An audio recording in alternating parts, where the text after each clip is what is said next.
Awesome. Yeah. So today's topic is going to be exoplanet atmospheres. So yes, let's get started.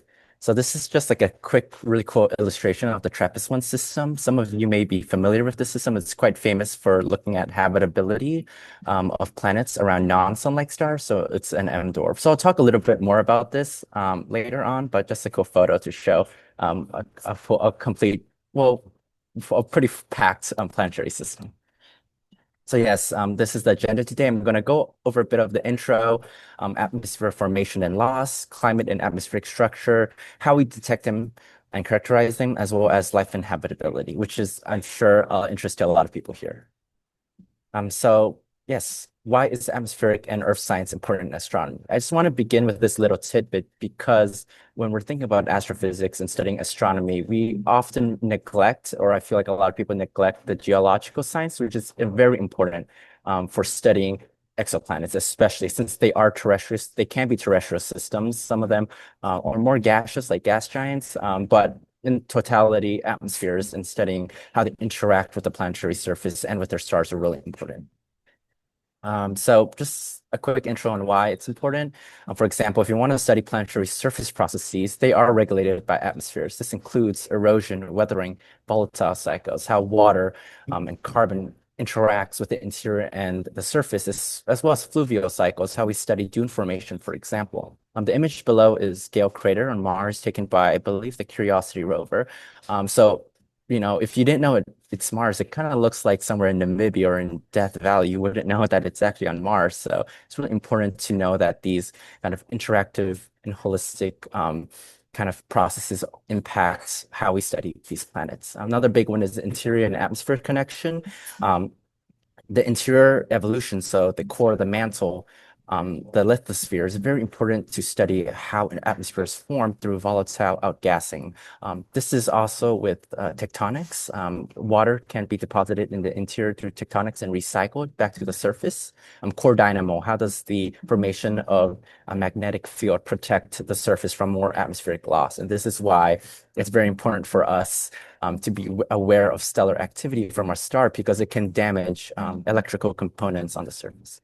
Another big thing is astrobiology, life and habitability. How can we detect possible biosignatures in exoplanets through atmospheric science, technosignatures? Some of you may know of a very theoretical concept called Dyson sphere. So how can we study that dips and fluxes in light and make inferences of what's blocking the star? Usually it's not an alien civilization. Water and oxygen predictions. How can we keep track of how water forms and how oxygen forms on other planets, as well as characterize a formation of a stable climate? And this can give insight really into habitability, non-terrestrial life, origin of life, where does life on Earth come from, such as prebiotic chemistry. Simple chemistry can turn into very advanced and emergent concepts of multicellular organisms. And then atmosphere chemistry that happens in the atmosphere of planets in general. So yeah, this is a couple important concepts. This is a core diagram of that interconnectedness between different topics.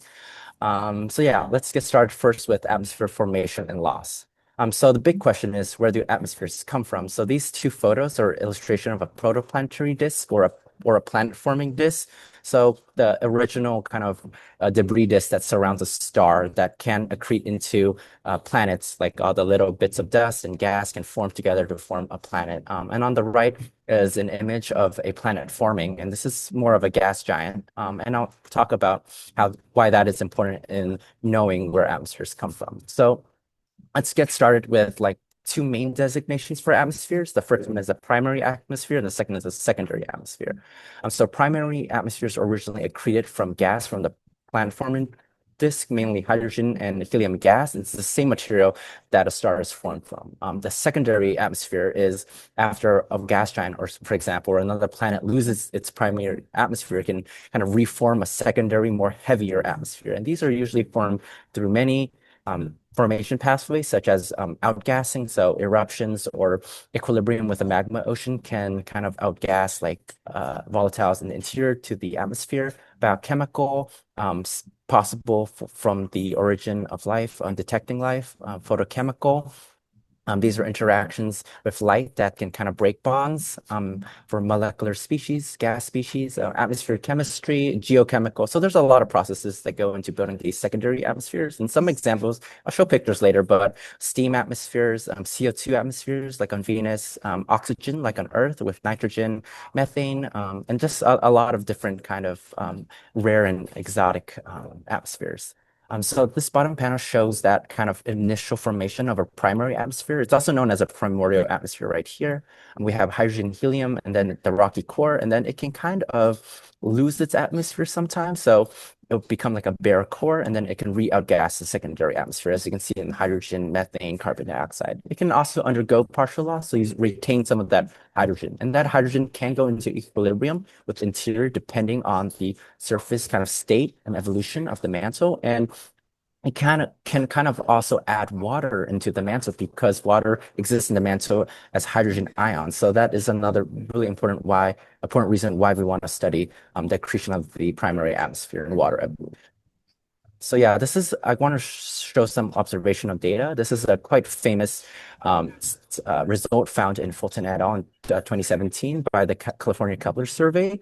So they found that when they counted all the planets up that they discovered and compared their radii, there was a bimodal distribution. So what this means is there's two peaks instead of one peak. You would expect in a perfect case that usually data kind of like is tracked in a single peak or a bell curve, a Gaussian distribution, but instead they found a two peak distribution separated by a smaller like Earth-sized planets. So these are like rocky Earth-like to super Earth to kind of quite big sub-Neptune sizes. So planets that are a bit smaller than Neptune. So this is a 2D view right here on the left figure, and then the right figure is kind of a 3D bird's eye view. And hence the result of this bimodal distribution is probably most famously due to atmosphere loss. So these are some theories of atmosphere loss. I won't go into specifics, but photoevaporation or intense light from the sun or its star can erode hydrogen and helium atmospheres since they're so light from smaller planets. So the kind of reasoning behind this is that larger planets can hold on to more of their gas because of stronger gravity. They're quite bigger in terms of mass, and then high energy radiation such as UV or X-ray can strip away lighter species because they have more energy in their via their wavelength. Another kind of alternative scenario is core powdered mass loss. It's been shown that it's more likely to be from direct stellar irradiation from the star. But the concept is the same. You still have these sources of UV or X-ray, but instead of radiation from the sun, you get radiation from the core as the planet is cooling. Other impact types are impact erosion, where the kind of magma ocean sorry, not the magma ocean. Meteors can impact the atmosphere and kind of carve away some of those species. So yeah, let me see if we can hide. I don't know if you guys can see this. I'll try to hide this because it is blocking the view a bit. I'm going to put on the bottom. We don't see it actually. Oh, you don't see it? Okay, perfect. Because I've been moving it around. The next idea I kind of want to go over is the cosmic shoreline. So when you, oops. It's not going to go back. There we go. When you guys are doing the homework, this is going to be an important concept of the cosmic shoreline where we want to look at what planets potentially have atmospheres and which planets don't. So the big question is, why do some rocky planets like Earth and Venus have relatively large atmospheres compared to some planets that we see in our own solar system like Mercury, where there isn't? So this idea of the cosmic shoreline highlights that kind of limit of how big a planet is via escape velocity and how much radiation it gets from its star as trying to kind of predict if an atmosphere is likely to be retained.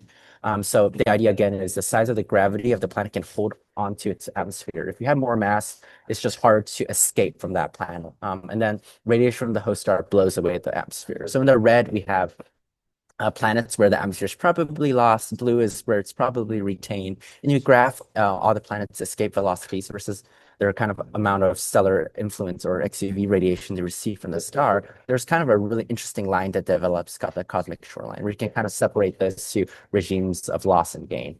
You guys can look more into this or ask me any questions, but the main loss mechanisms typically for hydrogen, helium, and other gas species is Jean's escape, where if it's hot enough, it kind of evaporate because temperature is an I won't say an average, but an average essentially of a distribution. And that's another reason why if you put water in a fridge, it can still evaporate because there's that teeny tiny percentage of water molecules that have enough energy to evaporate. Sorry if it's a bit loud. Back up. So these are just examples of secondary atmospheres in our own solar system, as well as some exoplanets.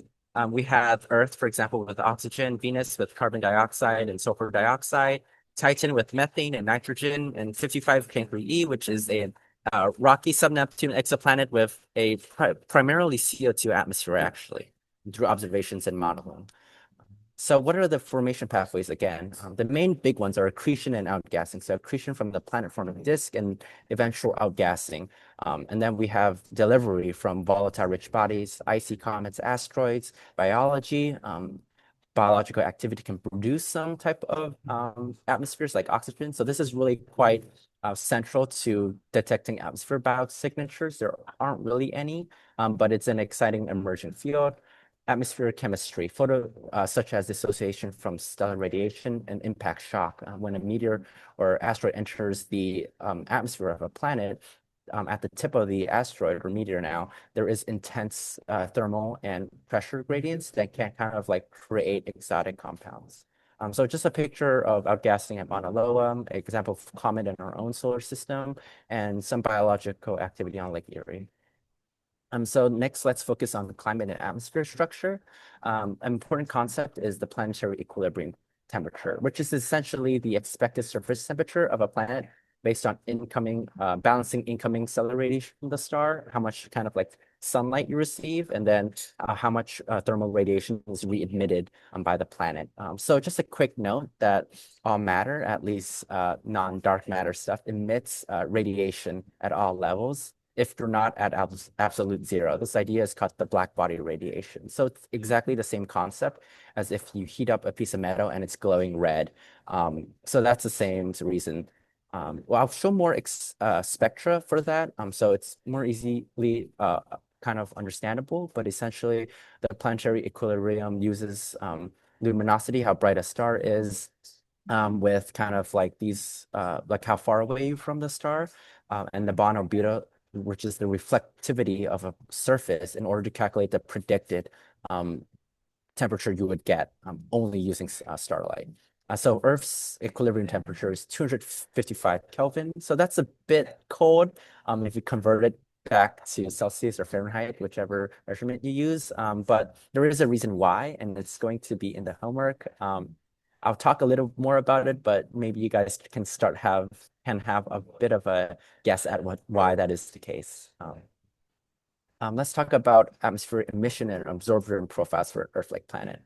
So essentially, the sun and Earth emit light at different wavelengths due to different black body temperatures. So for example, in this right graph, we have the distribution of the sun expected in red. It's really hot. It's at almost 5,500 Kelvin, and emits at a higher energy. It's thermal black body because it's just hotter.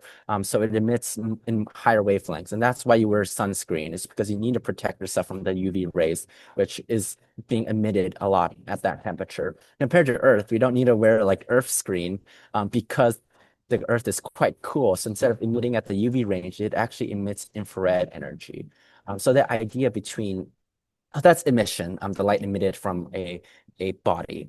And then you have absorption, which is essentially gases in the atmosphere of a planet like Earth can absorb emitted light. And this is why the ozone layer is important for absorbing UV. It protects us from harmful UV rays because the molecular property of ozone actually likes to absorb in the UV wavelength. And then CO2 and water absorb infrared. And that's why when we talk about climate change and those issues relating to kind of emission of CO2 by kind of non-biological activities important to consider. And that's a big reason why why CO2 and water is often talked about. And then in this kind of gray panel, we have the total absorption of all the gases in Earth's atmosphere. And there are a lot of holes. You can see all the white lines. These white white kind of like dips reflect the points in the wavelength where gases in the atmosphere absorb light. And then if we kind of split those into the components, we have water vapor, carbon dioxide, oxygen species, methane, nitrogen, oxygen Rayleigh scattering is it's we're not going to talk about that, but it's essentially why the sky is blue. But if you look closely enough, you can actually see that the emission of Earth's kind of a black body is the white space that fills in the absorption. So what we're seeing essentially is that all the light emitted from Earth's black body is the light that wasn't kind of absorbed by the gases in the atmosphere. So this puzzle piece essentially fits in here, which is really interesting if you think about, but makes sense because you can't see light emitted from Earth if it's being absorbed by an atmosphere. So we're going to talk about more of that idea more in detail later when we talk about how we characterize atmospheres for an exoplanet. So yeah, another big thing, I'll be quick about this, but it is quite important, is the greenhouse effect. So again, gases that certain part of the atmosphere absorb Earth's emitted radiation and reflect it back to the surface. So that's why carbon dioxide and water are important to talk about when we talk about the greenhouse effect.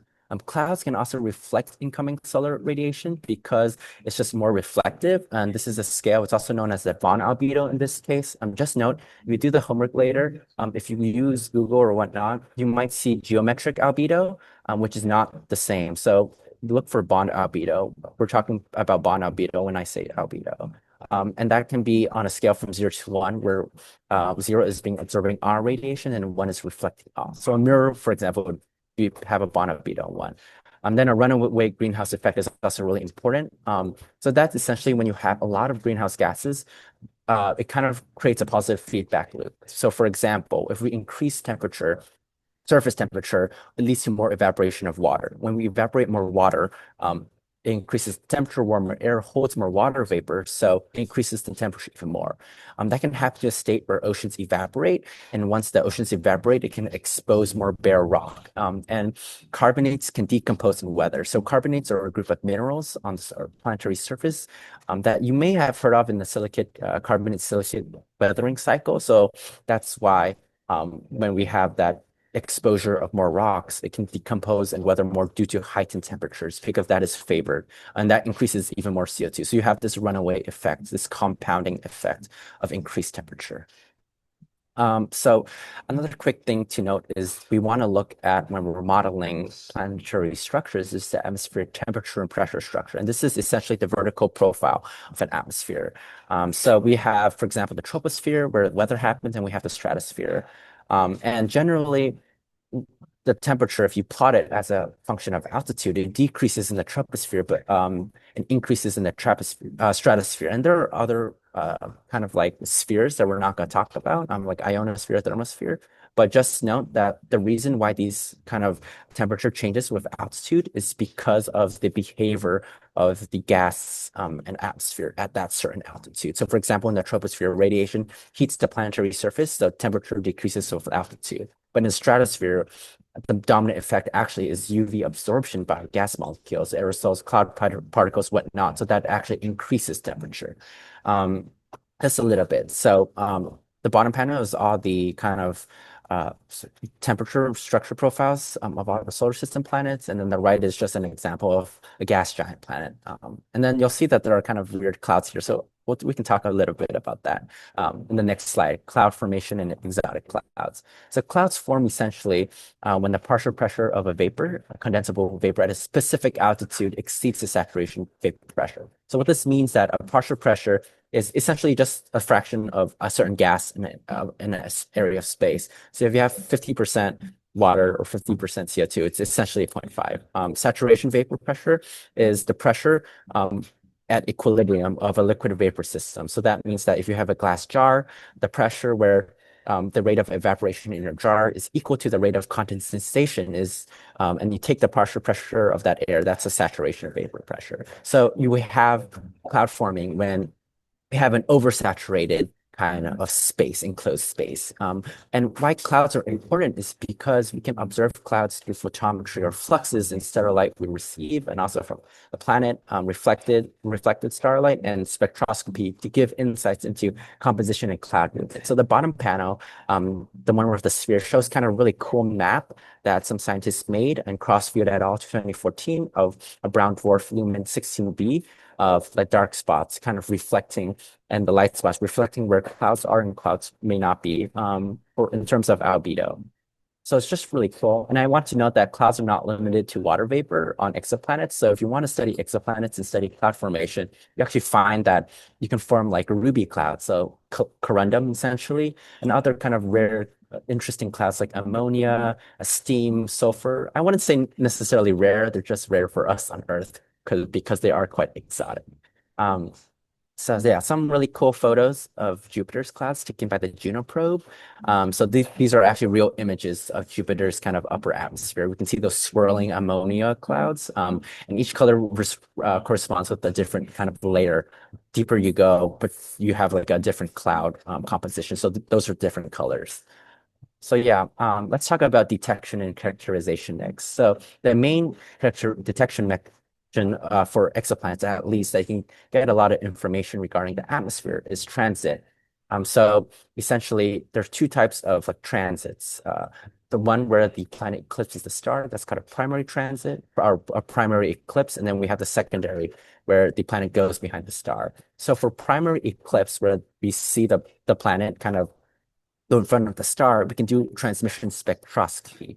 And then for the secondary eclipse, we can do emission spectroscopy. And when we kind of combine those and observe the full year for the planet around the star, and that's called a full phase curve or a phase curve observation, we can kind of compare emission of a reflected starlight over time and its albedo. So this is just a simple diagram of the primary and secondary eclipse marks on the orbit right here. So the big dip is the primary, the smaller dip is the secondary. So again, it's a really important point to note that we're kind of testing atmospheric properties based on the inherent behavior of molecule light behaviors. So absorption, again, is certain gases that absorb light at different wavelengths, forming gaps on the full emitted stellar spectrum. So this is the basis for transmission spectroscopy. For emission, gases can re-emit radiation based on vibrational energy received by absorbing radiation. So for water example, it's two hydrogen atoms next to oxygen. So those kind of hydrogen and oxygen can kind of twist and turn and vibrate at different kind of uh, like wavelengths, and that can be re-emitted at light at different wavelengths. So it's more emission spectroscopy is most obvious on hot planets, just because you have higher energy emitted from the stars. So there's more higher energy that can be re-emitted back. So these are just two spectrums for what an absorption spectrum looks like, and sorry, what a transmission spectrum looks like, and what an emission spectrum looks like. So again, this is like for Earth-like planet, or where it's basically the same as the other Earth-like absorption spectrum I showed you earlier. So let's go more into detail for transmission spectroscopy. So it requires a primary eclipse to observe stellar light passing through an exoplanetary atmosphere. So it's sensitive to upper atmospheric absorption, but not lower atmosphere. So if you see the right-hand side diagram, you can see the idea of starlight passing through. So the sun is its star is over here, it's passing through the atmosphere. And then we receive it over here, where we see that absorbed kind of light pass through, and those holes in the spectrum tell us what gases are present in the atmosphere. As you can see, the second panel shows that if you have a really tight atmosphere, really low, small, thin, and really and a surface really close atmosphere, we can't really detect it because we need more of that vertical structure of an atmosphere to have more absorption signal in order for us to detect it. And then clouds and hazes can also be blocked, can also block incoming light that is transmitted through the atmosphere. So we don't know. There is a degeneracy a little bit between knowing if that is the surface of the planet versus the atmosphere. It really depends on the absorption of the planet. So if you see here, this is what the planet looks like visualized, if you could see it through a transmission spectrum. You can see that if it has higher atmospheric absorption, the radius looks slightly bigger. But we can kind of like, figure out if it is the surface versus the atmosphere versus using a couple other methods, like just looking at the density, for example. But usually we can't figure it out based on the absorption of the gas because it's not usually totally opaque unless there is clouds. So emission spectroscopy requires a full secondary eclipse or full phase curve. So it's really used for hotter planets due to thermal emission, because if it's hotter, then it can re-emit more light or reflect more light. And also, it's used alongside a phase curve sometimes to establish a thermal profile of a planet, and characterize heat distribution based on where heat it is on the surface or the atmosphere.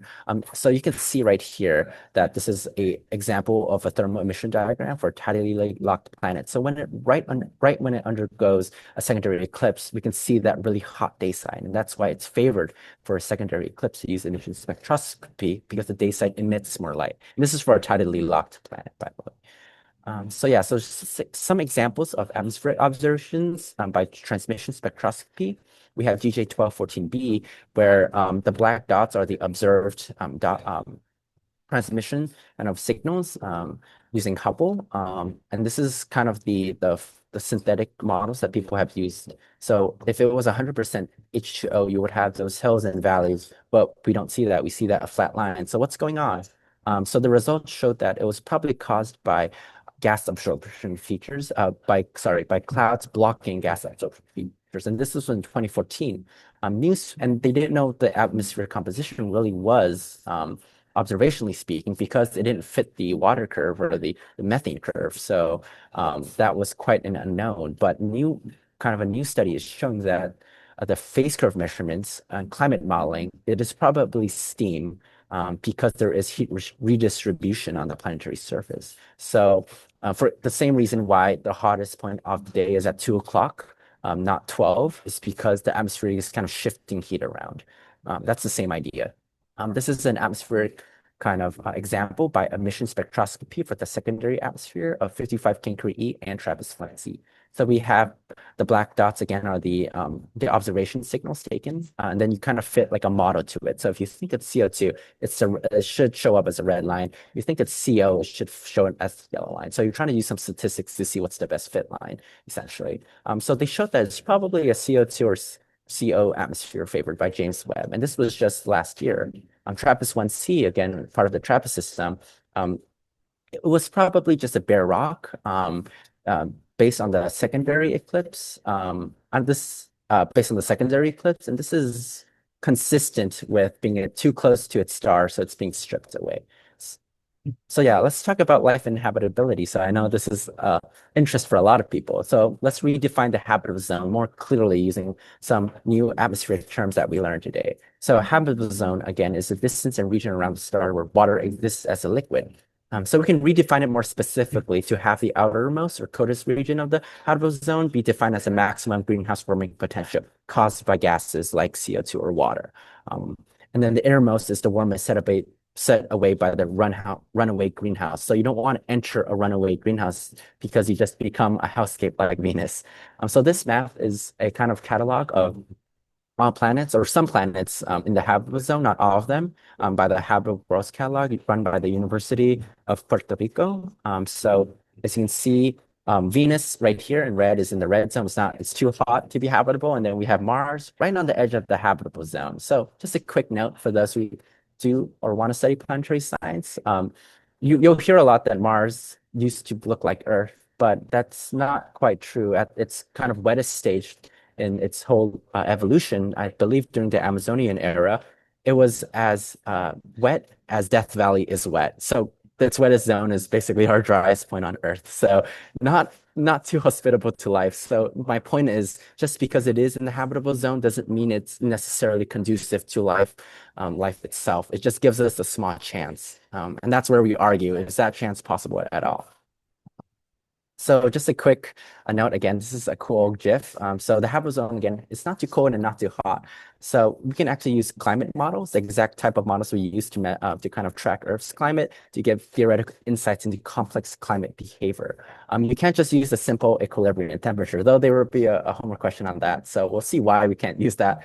But for example, if we were just 15% further away from the sun, our Earth would be totally frozen in only 20 years. So this shows the ice sheets forming from the poles to the equator, and then the surface temperatures of a using a global climate model.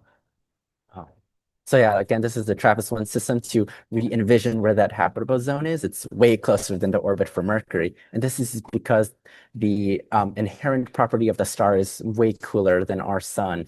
TRAPPIST-1 is around 10% of the mass of the sun. So its habitable zone is way, way, way packed and really close to its sun. So it's a really packed system when we're talking about the TRAPPIST-1 planets.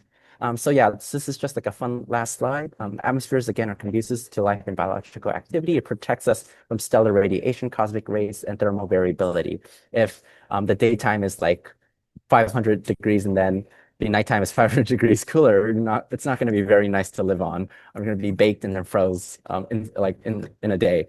Atmosphere detection methods can possibly explore biosignatures in exoplanetary atmosphere. So this is a big field in astrobiology because some signals can only be produced by biological activity, though a caveat is a lot of them can be produced without life in the equation at all. So abiotic. So oxygen, for example, can be produced by the dissociation of water. So just because you see oxygen in an atmosphere does not mean you have life. So you guys may have seen on the news recently that there was an announced discovery or observation of dimethyl sulfide and dimethyl disulfide on K2-18b. And people were discussing, is this a sign of life? Probably not. We know that dimethyl disulfide and dimethyl sulfide is produced on Earth by stressed phytoplankton and bacteria in the oceans. So that's why it was a big question raised, is it life? But just a note that more recent research explores abiotic synthesis pathways for these two gas species. And not only that, but also evaluates original detections of DMS, DMDS in the original transmission spectroscopy. So again, you're trying to fit like a best fit line using kind of a bunch of atmosphere models on sparse data points you have in the set. So if you're doing statistics, that line can fit maybe like almost like an unlimited amount of kind of different composition atmospheres, different fractions of different gases and a bunch of other gases. So it's really hard to nail down the composition of an atmosphere with full certainty. So most of the time it's an uncertain science and we do our best with the statistics we have. So yeah, that's it for the quick version of our lecture on exoplanet atmospheres. So the longer version will be on YouTube. So let me know if you guys have any questions. Maybe we can have like a short, maybe 3 questions. I can see the chat and then I can maybe answer some. It's Yeah, quite let's a do lot. that. How much time do we have? Okay, maybe Uh, five maybe minutes. 5 minutes of Q&A. Okay, perfect. Sounds good. So let's see. I'll just pick a few questions that okay. Oh, thanks Say, for answering them already. Let me answer the ones that are not uh uh so are these images enhanced? So for one with Juno's probe, it's not. The coloring is done afterwards. Usually you want to measure what something looks like, not only in the optical wavelength, but also other wavelengths. So some of the colors are added in. Um, it depends though. But yeah. Yes, phosphine on Venus as well was a detection. That's why people were floating the idea of life on the upper atmosphere of Venus. But that kind of observation has also been reevaluated. And not only that, but pathways for phosphine creation have also been kind of unveiled more. So you don't necessarily need life. So the peak of Mars, well, well, that's the big question. So if you look at the surface of Mars, there's still a lot of what you can do is to see the amount of water. You can also, if there's a lot of water, essentially there should be a lot of erosion. But we see impact cratering on Mars. These can be used as a method to date Mars to a certain extent. So if you have really old craters, but you still see existence of them, that probably means that there wasn't a lot of water to erode those features. And that's the same reason why discovering craters on Earth is really hard because a lot of them are eroded away. Um, and that's also why we see a lot of craters on the moon, but because there is no weathering to kind of like degrade those craters over time. So they're essentially preserved. On Mars, though, it's probably theorized that if it had an ocean, it would be quite shallow, and weathering events are really caused by catastrophic events of rain and floods that happen. So you can have fluvial channels or river channels created in maybe like, I think some papers say it's like a couple 100 million years, even like 10 million years if extreme downpour events. So this is similar to the floods we have in Death Valley, where it's dry most of the time, but we have those 1% days where it's like heavy outpouring and you have a flash flood. But floods on a kind of cosmic level. So let's see. Um, were these abiotic processes observed naturally? Yes. For phytoplankton on Earth, we know that the main source is phytoplankton, but you could also argue that the reason that it's biased towards the product from phytoplankton is because phytoplankton produces a lot of it that when we see the rare occurrence of it being produced abiotically, we just can't detect it because most of it is produced by phytoplankton. So it's really hard to use. Well, we do use solar system science to the best of our ability to kind of characterize exoplanets because that's what we have images and data for, and that we can send robots and probes to. But at the end of the day, it's hard to kind of generalize when we have systems like TRAPPIST-1, where our non-sun-like stars, or we have really close-in planets that orbit with a year less than a day for us. So these extreme planets are not characteristic of our solar system. So we do what we have with modeling or with extrapolation of the observed exoplanets that we have. The late heavy bombardment. So that's complicated to say. The late heavy bombardment is specific to the solar system. So there are a couple models on why this happened. It's also debated that it even happened at all. So just a note for that. Actually, new research has shown that maybe the late heavy bombardment did not happen. So the general idea is the reshuffling and migration of the large gas giants in the atmosphere. So there's a couple models. You guys can look up the NEAS model, for example. Like the reshuffling of the larger gas giants may have flung outer debris towards the inner solar system.